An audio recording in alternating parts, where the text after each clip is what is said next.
Good afternoon. This is Mac with Mac Commentary. During this segment of Mac's Commentary, I will have Bob with me, as you probably heard Bob in the past, with me on this show. Today I want to make it perfectly clear when we talk about pastors, and that's what our show will be about, the mega and the community pastors in Detroit and throughout the nation, and how they are really fleecing a lot of people out of their money. Now, I want to make it perfectly clear, when we talk about pastor, we're not just talking about the mega church pastors who are, as I stated, fleecing millions of dollars from the ignorant masses, but pastors of much of Detroit and the nation's Christian communities. As author Benjamin Corey stated, and I quote, "It's easy for us to stand back and point our finger at these rich poster children for American Christianity as somehow we're off the hook and innocent parties in all this. We are not. These folks get their money from us," unquote. Corey further stated, I quote, "Rich pastors and mega church budgets are not a sign of God's blessing, but of our own corporate sinfulness," unquote. And I say in supporting them. Good afternoon, Bob. How are you? Good afternoon, Mac. I'm doing just fine, and thank you again for inviting me back to your show to speak to your audience.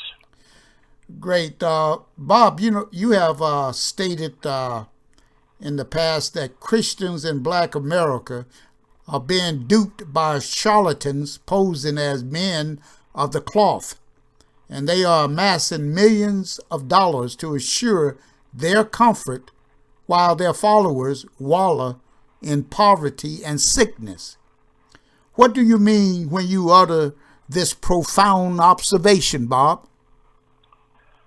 Well, Mac, what I mean is that if you look at it, first of all, and you said it in your introduction, most of our people are ignorant, the ignorant masses.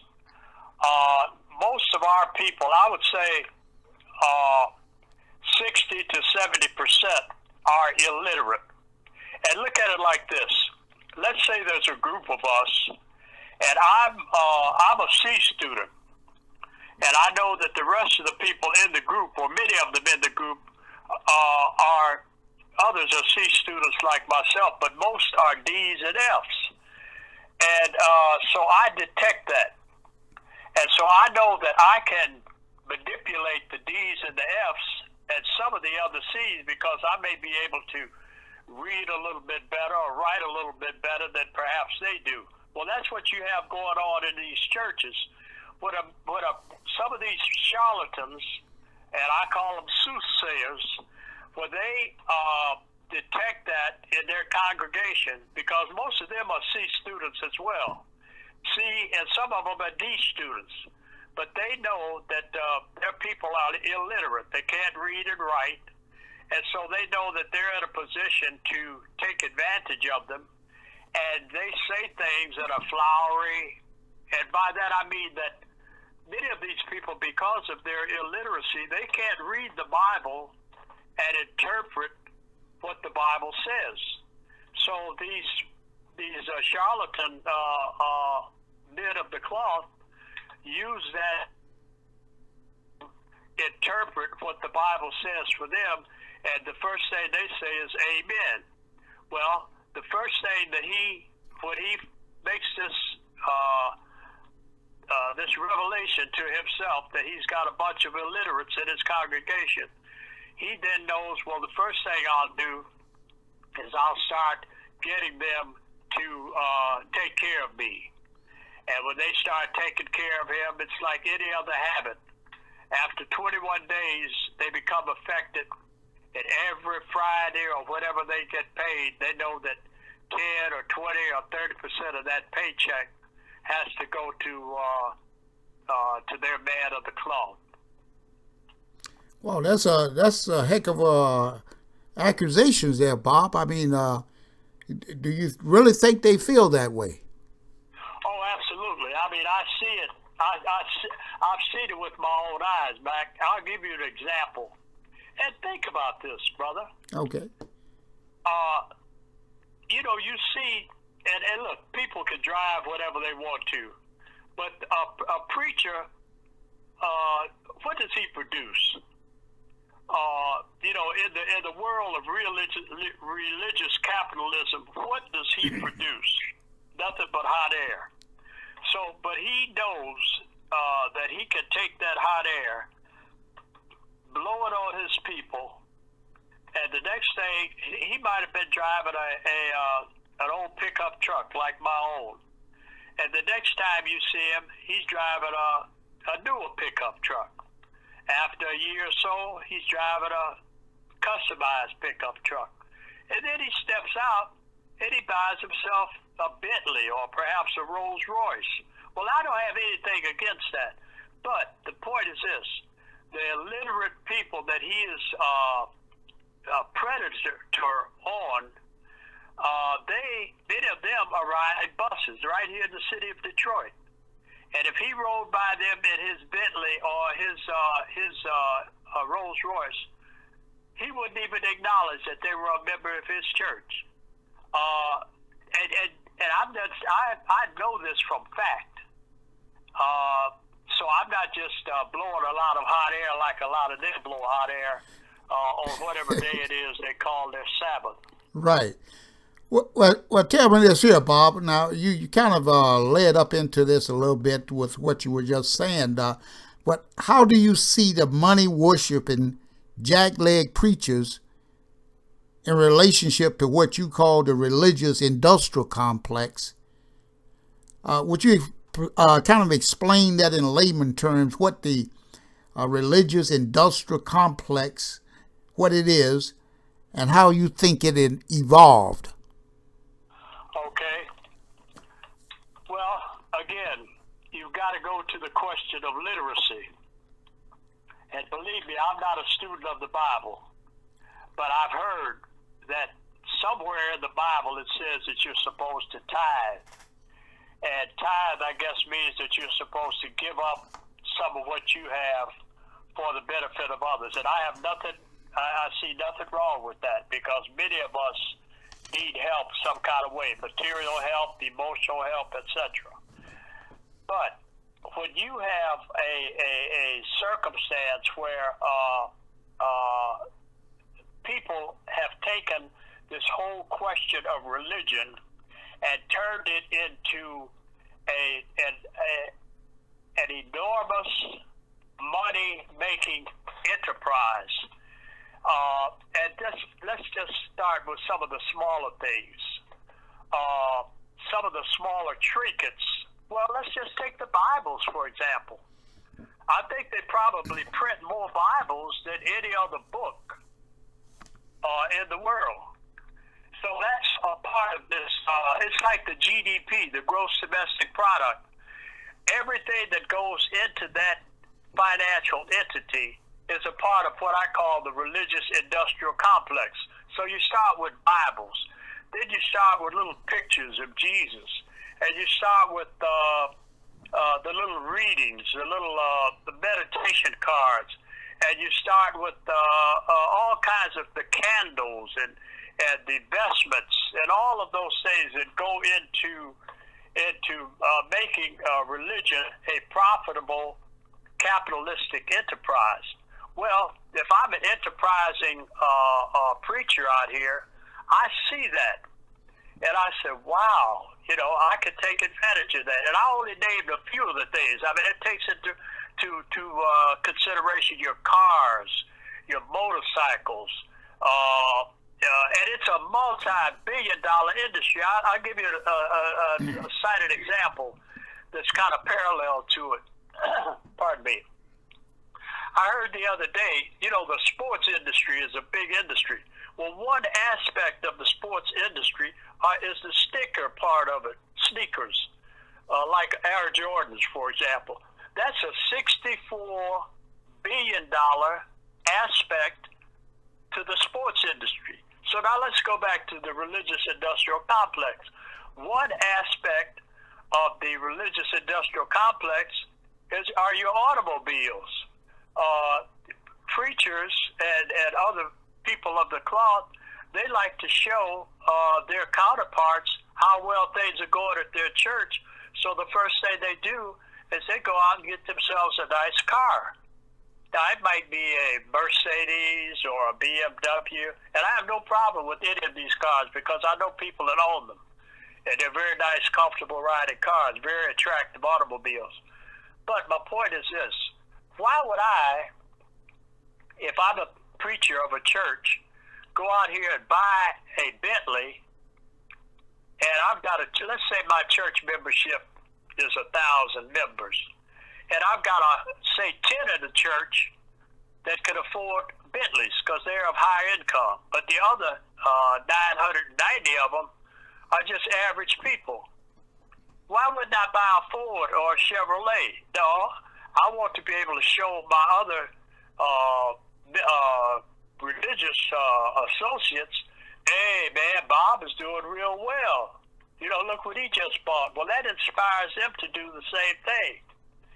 And so all of these things become a part of that religious industrial complex. And even and this is kind of controversial, Mac, for me to say this, but I got to speak the truth. Even the sexual industry, the condoms that are sold, and all of the various things that are for religious safety, you know, the dildos, all of those kinds of things. Because you have ministers out here, and there's female preachers too doing the same thing. They're buying this stuff for their sexual pleasure. Because like Marvin Gaye said, you know, they're sexual healing, and they know that. And so as a result, they go out and they buy, and all that's a part of the religious industrial complex, and they use it, and when they use it, they tell their parishioners about it. And it's a fantastic world, and many people, once they find out about it, want to be a part of it because, everybody wants to live a nice, luxurious life like they see their preachers living. Well, don't you think all of this has a lot to do with the way the American society is today with a fixation on wealth, money, bling bling, and all these other things that you hear the rappers talking about, you see the movie stars and the entertainers out there, the sports figure, they all go out there and buy big extravagant homes and everything. So even the preachers think that if they can get a captive audience, as you spoke of 1,000 people or 10,000 people, right there, they can go out and write a book, and then right then and there, at least 3,000 or 4,000 of those people go out and buy that book, right? Absolutely, and you're perfect. That's a perfect example of precisely what I'm talking about. Even though they didn't say anything in the book worth reading. That's right. That's right. Just a lot of it is nothing but gutter type of stuff that you wouldn't want your children to be exposed to. This gentleman I spoke of earlier talked about, I believe his name was Benjamin Corey, who's an author. He made the statement that Jesus did not go out there and say, he didn't make the statement, let me show you how to live your best life now, or come let me show you 8 steps to having the life you want. Instead, Jesus was the man who said, want to be perfect? Sell all your possessions and give them to the poor. That is. Jesus is the one who said, if you want to follow me, you should first remember that I'm a homeless person. That's right. And he also... I was hungry and you gave me to eat. And said, if you want to follow me, grab a shovel and start digging your grave now. That's in Luke. That's in Luke 9:23, right? Yes. It said if money is what motivates you, it's impossible for you to follow God. There it is. Now, There it is. but Bob, moving right on here, what causes these mindless, ignorant, fat black women to follow these jackleg preachers and give all their money and in many cases sex to support and to help these preachers support an extravagant lifestyle of luxury while they are at home praying for a miracle? Well, back, that's a real. Okay, wait a minute, Bob. I don't want to leave out these cowardly, no backbone deacons now, who are at the house of worship every Sunday morning in the Amen corner, agreeing with the lying bastard in the pulpit. They let this so-called man of the cloth call all the shots because they have no balls to stand up to him or sit him down and get a real spiritual man. Like, for instance, there's a pastor down in North Carolina I was looking at this morning. This guy got tired of all the deaths in his community of 300. It's in North Carolina, small community, predominantly black. He got tired of that.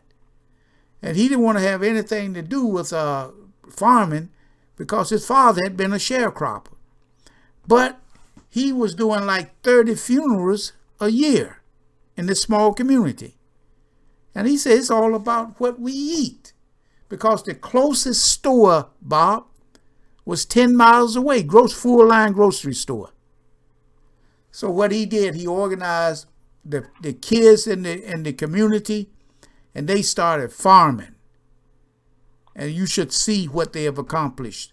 And I'll get that information for you later. But they started beehives, and they used the beehives to pollinate the farm, and as well as to pollinate other farms in the area. But he said now the diabetes and the other illnesses in that community have gone down dramatically because they're now eating the right foods, Bob. Yes, absolutely. And there is an excellent example of what leadership is about, Mac. Here was a man who rejected all of this, as you pointed out so aptly, the bling bling, the big houses, the big cars, and all of these fat ass women, that are walking around probably diabetics, worried about the high blood pressure, trying to touch the hem of the garment of this charlatan so-called man of the cloth. And here was a man who said, look, I don't want to have anything to do with this nonsense. I want to save these people. I want to be a shepherd for the sheep of God. And so I'm going to feed my people, and I'm going to feed them correctly. And that's precisely, as I understand it, not being a student of the Bible, though. That was God's message. That was Jesus' message. Feed, clothe, and shelter. The least of us. And as ye do to the least of us, so you do unto me. So that's what this brother's trying to do. He's trying to show these youngsters how you survive in a very, very satanic world. But and I have to go back to something you said that is so buoyant. When you look around and you see these people with these rappers and these movie stars, and you look at the kind of awards they get, of what they get an award for. I saw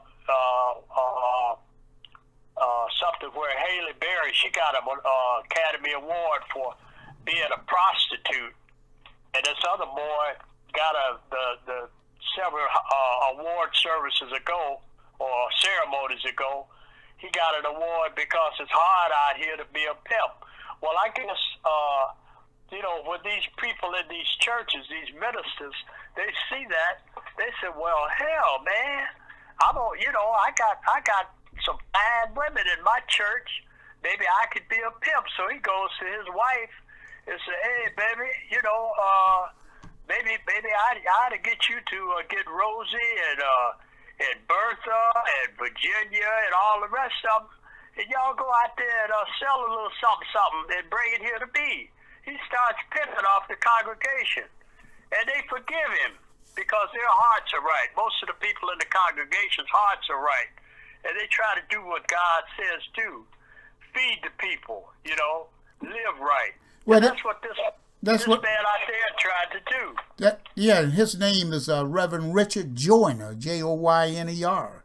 And the name of that town down in North Carolina is Conotee,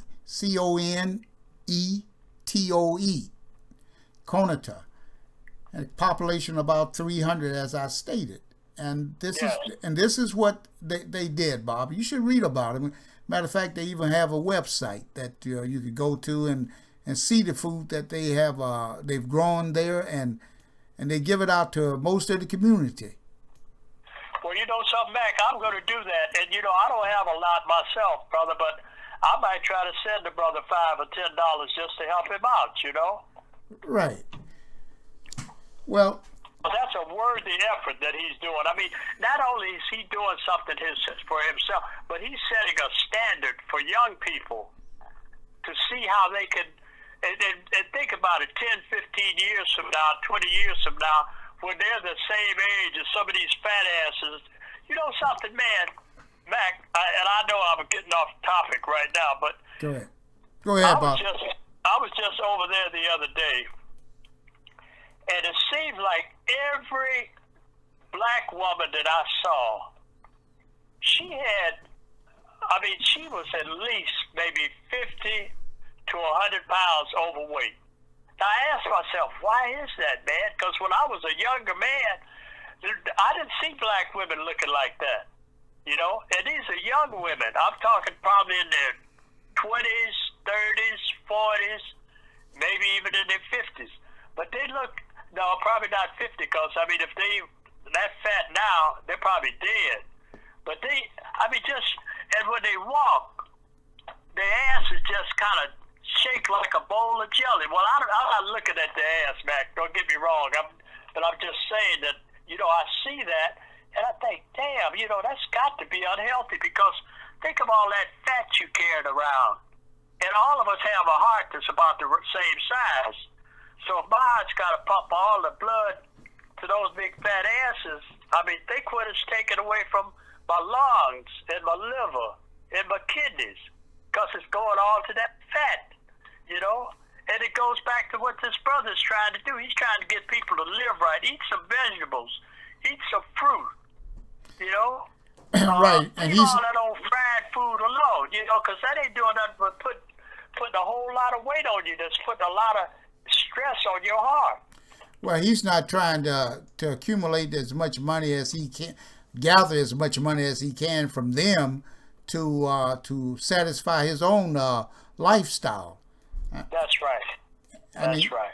And that's one of the things that you try to, and when you say something to these people about when they go out and buy their pastor a brand new Corvette, or buy their pastor or put in the money in the big kitty to get a jet airplane or whatever, if you say something to him, oh, that's okay, God wants that for him.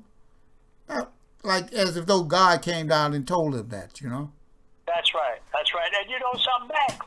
Many of these soothsayers and these charlatans, they tell their congregations that God told them that.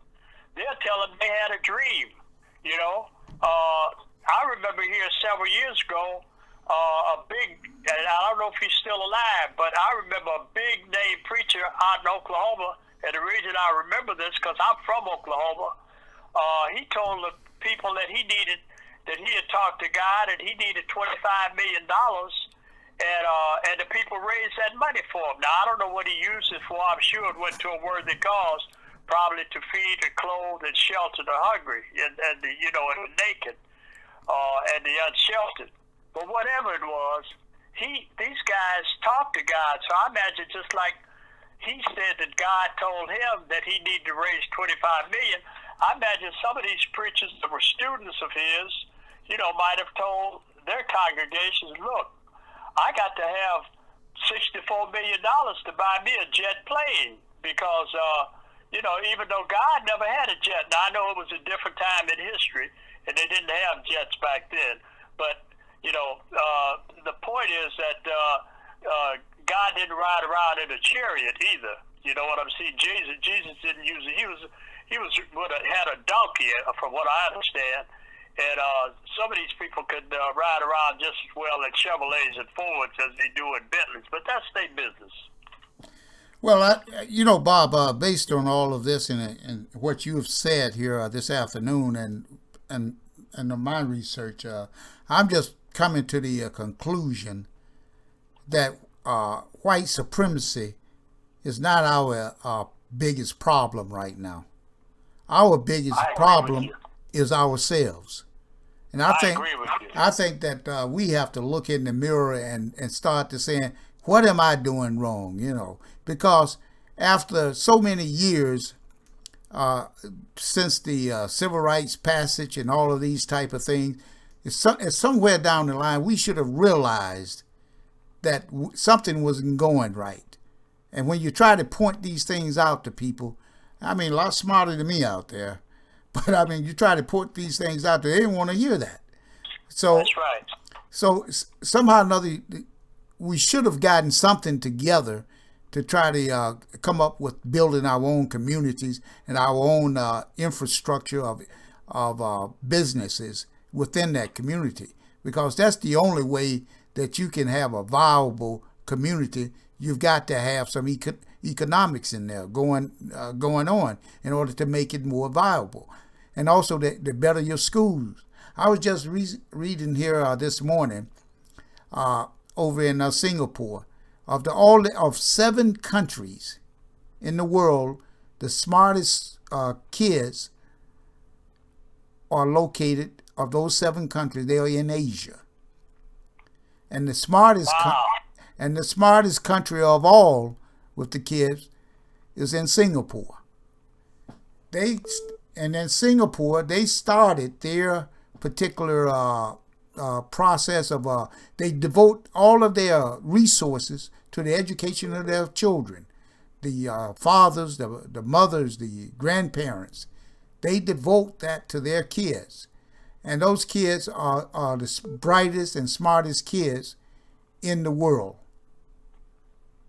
And it's because they started in 1970. And their economy, based on what they've done, their economy is reflected of the education of their children. And as somebody stated, it's not about having a whole lot of knowledge. Because you can go on Google now and get all the knowledge you want. But it's about knowing how to create things, to make things and use that knowledge. Yes. So I can't understand what is wrong with the black people and the preachers in particular.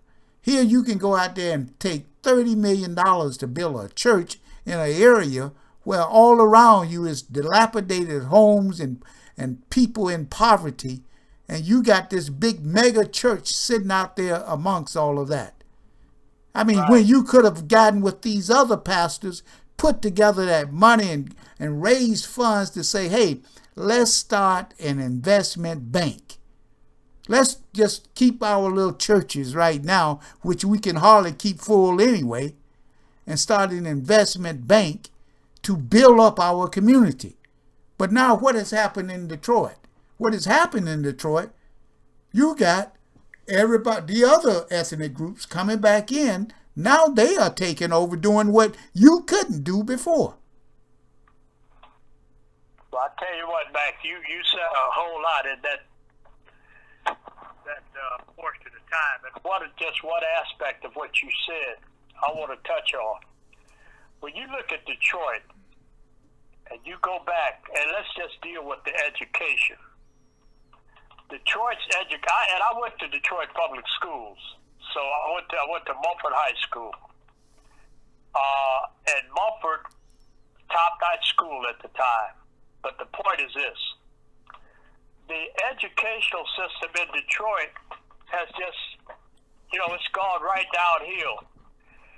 But yet, over time, there just keeps more and more money was pumped into the Detroit system. And I used to sit back and look at that, and I would think, wow, I wonder why the system keeps seemingly to deteriorate, and you're getting more and more money. So it doesn't seem that the money investment is having any beneficial effect on the education of the children. Well, I don't know what the relationship is, but I'm going to tell you this. I saw a circumstance where you got this lawyer here in Detroit who gave book bags to all the kids, and that was an honorable thing for him to have done. But and this relates to how the education seems to be breaking down in my eyes. A friend of mine was there at the time and told me that these mothers got into an argument about who's going to be in line, and there's enough book bags for everybody. They got into an argument, and before you know it, you had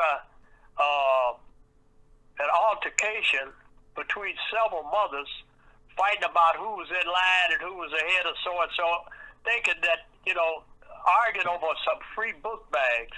But, when he was telling me that, I was thinking to myself, damn, now here are all these little kids out there watching this because they're going to the school to get their book bags. And they're watching these mothers, their mothers, perhaps some of them, act like a bunch of fools over a book bag. And then as they grow up, they might start arguing over a carrot out the garden or a loaf of bread. And then they start killing each other over some nonsense, man. That's what that's what many in our community have deteriorated to, that kind of behavior. Well, that's because all these pastors and all your elected officials sat back, Bob, and let this here rap music infiltrate the community with the young people, and it affected all of them. The ones now in their up to their 40s now, they all been affected by that negative rap, where you have to fight for your turf and this and that. And there's no ways of trying to agree to disagree anymore. There's no ways of trying to mediate a disagreement. They just want to go shoot it out. Yes. But what I want to do though is I want to kind of wrap this here up here in a minute. But I think with that education, I think that's a topic that we'll come back and we're going to explore that a lot deeper, because that is very significant for our kids, man. And on top of that, we got to get rid of this here negative influence of rap, because no matter what you say out there, what good it's going to do when you have kids growing up with nobody to tell them not to listen to this or not to do that? What good is all of that doing when the negative influence of that hip hop rap? I'm not saying all hip hop is bad, but that gangster stuff is bad. You've heard it, you've seen it. Now, my last question here before we wrap this up, Bob, we're going to let it go, and we'll do another show here on the education system and how it's failing our kids. Okay. In what respect do you feel that these jackleg preachers are making a mockery of Christianity and God? Wow. Back, I just think that, first of all, there was a movie out where the devil said that his hardest job was to convince people that he doesn't exist. I think you have a lot of these so-called men of the cloth and women of the cloth. They are satanic preachers. They are followers of Satan, and yet they disguise themselves as followers of God. Now, I know this is not an accurate analogy, but I grow a garden every year, and you ever notice how weeds can grow in a garden, and a weed will disguise itself as the plant that it's trying to grow by. So if you get out there and you weed your garden, sometimes it's hard to make a decision as to whether this is a weed or whether this is the plant, if you're not familiar with the plant that you're growing. Well, I say that to say this. There you got a lot of preachers out here that disguise themselves as men and women of the cloth, and they are nothing but imposters. They are charlatans. They are in disguise, and they know all of the flowery language to use. And because they're working with an illiterate, ignorant congregation for the most part, they're able to put that over on them. And I think the word that you used at the very start of the show, they're able to fleece them out of their belongings, just as you would fleece a sheep out of its wool. Well, that is we're going to end that on that note then, Bob. That was really an outstanding, lively discussion here this afternoon. I really appreciate you taking time away from all of your other activities to be with us. And I look forward to you coming back again in the very near future, maybe next week, and we'll touch base on, or later this week, on the education system and how it has failed the black youth over the last 40 years or 50 years. Thank you. Okay. And thank everybody for listening this afternoon. I appreciate it, and we look forward to you tuning in again. Have a great open heart and listen to my love. Come with an open heart and listen to my love. I'ma give you what you want. I got what you need.